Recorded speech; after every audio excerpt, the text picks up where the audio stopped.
आदरणीय मित्रों, नमस्कार। मैं ओपी शर्मा, ज्योतिषाचार्य, नई विद्या ज्योतिष परामर्श केंद्र में आपका हार्दिक स्वागत करता हूं। ज्योतिष ज्ञान के इस कार्यक्रम में, जैसा कि आप जानते हैं, हम विभिन्न लग्नों से संबंधित जो धन योग बनते हैं उसके बारे में सीरीज आरंभ किए हुए हैं।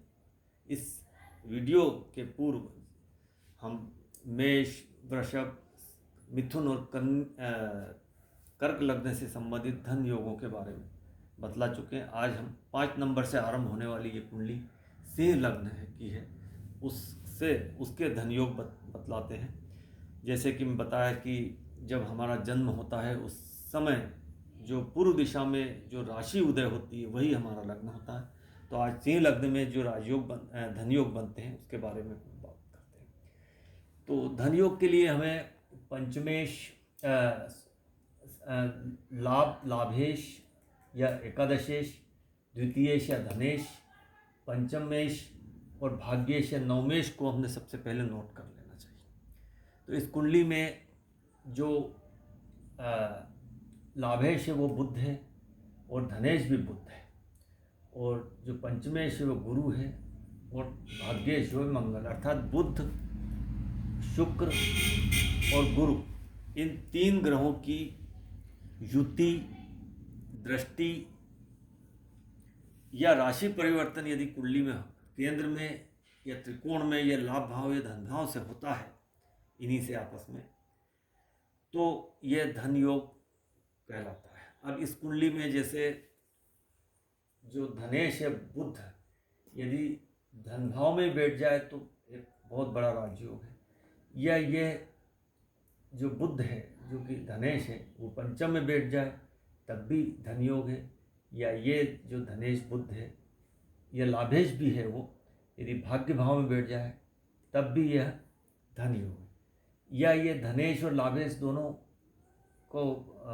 सिग्निफाई करता है, तो वो यदि लाभ भाव में यहाँ बुध बैठ जाए तब भी ये धन योग है। इसके अलावा जो पंचमेश गुरु है वो अपने पंचम भाव में बैठे या भाग्य भाव में बैठे या लाभ भाव में बैठे या धन भाव में बैठे तब भी यह धन योग है। भाग्येश मंगल यदि भाग्य भाव में बैठे या लाभ भाव में बैठे या धन भाव में बैठे या पंचम भाव में बैठे तब भी यह धन योग है। और जो जैसा कि बताया बुध यहाँ लाभ, धन, पंचम या भाग्य भाव में बैठे तो यह धन योग है। इसके साथ ही जो बुध है यदि वो धन भाव में बैठे या लाभ भाव में बैठे तो ये बहुत बड़ा धन योग बन जाता है, क्योंकि बुध यहाँ पर लाभ को भी इंगित करता है और धन को भी इंगित करता है। तो इन जो बुध, गुरु और मंगल का इस कुंडली में यदि केंद्र में या त्रिकोण में, केंद्र ये 4 भाव जो है केंद्र है और ये त्रिकोण है।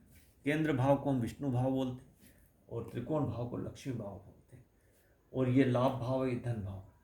इनमें यदि ये जो इन चारों ग्रह के स्वामी बुध, गुरु और मंगल यदि यहाँ केंद्र में हो या त्रिकोण में हो या धन लाभ भाव में और आपस में राशि परिवर्तन हो या युति हो या आपस में दृष्टि संबंध हो तो ये बड़ा धन योग है। इसके बाद जो गुरु है यहाँ वसीयत से धन देने वाले भाव अष्टमेश को इंगित करता है। तो गुरु यदि यहीं पे बैठ जाए तो जातक को वसीयत से धन प्राप्त होता है और ससुराल से भी लाभ होता है। यदि यही गुरु यहाँ चतुर्थ भाव में बैठ जाए तो यहाँ पर दृष्टि देकर इस भाव को बली करता है, तो जातक को वसीयत से धन प्राप्त होता है। ये गुरु यदि धन भाव में बैठकर यहाँ दृष्टि दे रहा है तब भी ये भाव बली होकर जातक को वसीयत से धन दिलवाता है। या यदि यही गुरु द्वादश में बैठता है तो यहाँ से नवी दृष्टि से इस भाव पर दृष्टि डालकर वसीयत से धन दिलवाएगा और इस भाव को बली करेगा। या यदि ये गुरु लाभ भाव में बैठता है तब भी जातक को वसीयत का या पैतृक संपत्ति का लाभ होता है। इसके बाद यहाँ पर मंगल यदि चतुर्थ भाव में बैठता है तो रोचक राजयोग बनता है और जातक को उच्च पद प्राप्त होते हैं, प्रशासन में अच्छा पद प्राप्त होता है, पुलिस आर्मी में उसको पद प्राप्त होता है, मान सम्मान और धन प्राप्त होता है। या शुक्र यहाँ पर बैठकर मालव्य राजयोग बनाता है पंच महापुरुष योग, तो जातक को, और यहाँ पे अमल कीर्ति योग भी बनता है। यदि यहाँ पर शुभ ग्रह बैठता है, कोई भी शुभ ग्रह में गुरु बैठ जाए, शुक्र बैठ जाए, या चंद्रमा यदि शुभ बैठे या बुध बैठे, तो यहाँ मालव अमल कीर्ति भी बनता है योग, और शुक्र बैठता है तो यहाँ मालव योग बनता है। तो जातक को इसमें धन भी प्राप्त होता है, मान प्रतिष्ठा और लग्जरी जीवन उसको प्राप्त होती है। कुंडली में यदि मंगल यहाँ पंचम भाव में बैठ जाए या गुरु यहाँ चतुर्थ में बैठे, तो केंद्र त्रिकोण राजयोग है, ये बृहद पाराशर होरा शास्त्र के अनुसार, और ये बहुत बड़ा राजयोग है, और इसमें जातक को धन मान पद प्रतिष्ठा की प्राप्ति होती है। जातक का इस जीवन स्तर बहुत ही ऊंचा होता है। या यहाँ मंगल यदि यहाँ दशम में बैठ जाए, या दशम का स्वामी शुक्र ये नवम भाव में बैठे, तो ये धर्मा कर्माधिपति राजयोग है। ये धर्म का स्वामी कर्म में और कर्म का स्वामी धर्म में, आपस में राजयोग परिवर्तन, ये बृहद पाराशर होरा शास्त्र के अनुसार सबसे बड़ा राजयोग है, और इसमें जातक को बहुत ही प्रगति प्राप्त होती है, उच्च स्तर का जीवन स्तर होता है, और धनवान मान पद प्रतिष्ठा सभी कुछ उसको प्राप्त होता है। इसके अलावा यदि सूर्य जो है वो लगन में ही बैठे, यहाँ पर लगन का स्वामी लगन में ही और भाग्य भाव का स्वामी भाग्य में बैठे, तो ये लक्ष्मी योग कहलाता है। या यहाँ इन दोनों भाव के स्वामियों में आपस में राशि परिवर्तन हो जाए, जैसे मंगल यहाँ बैठ जाए और शुक्र यहाँ सूर्य यहाँ बैठ जाए, तब भी ये लक्ष्मी योग कहलाता है। या ये सूर्य लग्नेश सूर्य और भाग्येश मंगल यदि केंद्र में कहीं भी युति बना कर या आपस में दृष्टि संबंध बना ले, यह धन भाव में लाभ भाव में त्रिकोण में बैठ जाए, तब भी लक्ष्मी योग कहलाता है। या यही सूर्य मंगल अपनी उच्च राशियों में हो, जैसे सूर्य यहाँ पे उच्च राशि का हो जाता है, ये मंगल यहाँ पर उच्च राशि का होता है और यहाँ से दृष्टि भी दे रहा है, तो ये भी एक बहुत बड़ा लक्ष्मी योग बनता है। इसके बाद इस सिंह लग्नी कुंडली में 6, 8, 12 के स्वामी अर्थात त्रिक भाव के स्वामी बनते हैं शनि, गुरु और चंद्रमा।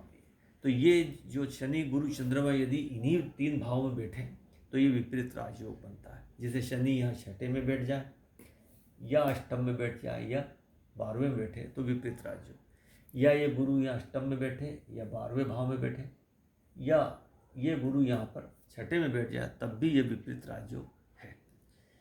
या ये चंद्रमा यहाँ द्वादश में बैठे या छठे में बैठे या अष्टम भाव में बैठे तब भी है विपरीत राजयोग। विपरीत राजयोग में जातक धनवान होता है और बहुत प्रसिद्ध होता है।